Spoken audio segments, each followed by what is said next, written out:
Japan is now K-pop's most reliable talent pool. As K-pop has globalized, foreign members have become commonplace, and the most frequent nationality is Japanese. The breakthrough of Twice, whose lineup includes Japanese members Momo, Mina, and Sana, served as a turning point. After that success, many labels began actively placing Japanese trainees in new groups, and more Japanese hopefuls started heading to Seoul. Joint audition formats accelerated the flow. Co-produced shows such as Produce 48 broadened the pipeline, and all-Japanese teams like Cosmosi have even debuted and promoted in Korea. At JYP Entertainment, boy group NEXT has 6 Japanese members out of 7. The lone Korean, So Jeon, also grew up in Japan.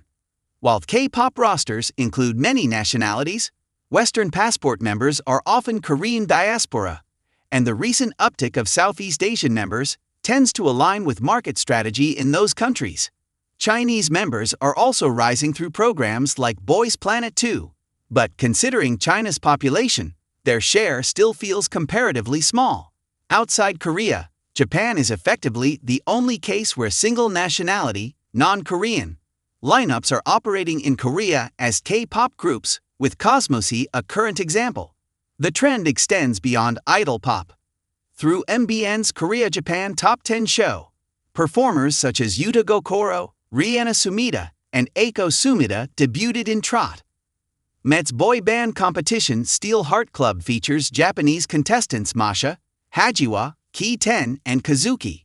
Another net series, Unpretty Rap Star, Hip Hop Princess, even split Korean and Japanese participant slots evenly.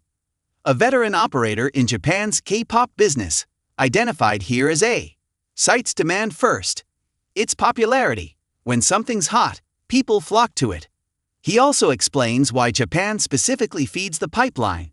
Setting aside historical issues, Korea and Japan are the closest neighbors geographically, culturally, and psychologically, so the sense of foreignness is lower on both sides.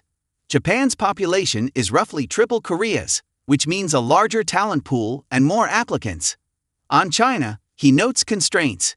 Because of the political environment and Hallyu restrictions, there are many hurdles. Aesthetics and systems matter too.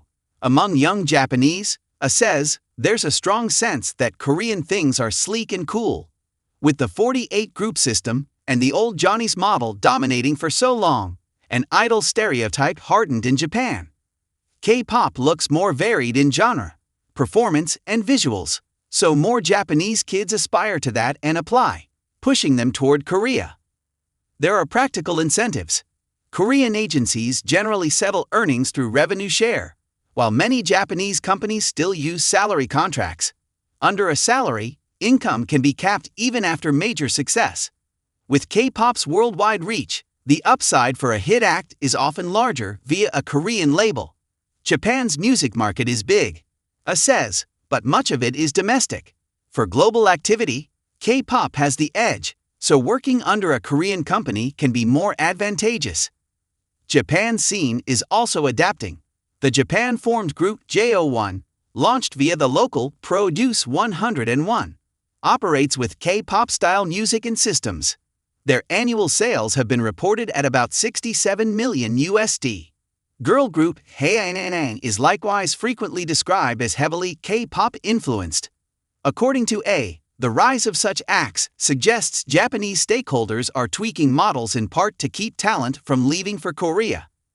At the same time, it urges steadiness on the Korean side. On the ground, I sometimes meet people who treat Japan only as a revenue market. We need to keep expanding K-pop's footprint sincerely. For example, because demand is high, some artists increasingly refuse high-touch or handshake events without special cause. If that becomes routine, it can hurt K-pop's overall image. Please keep the basic tone and manners.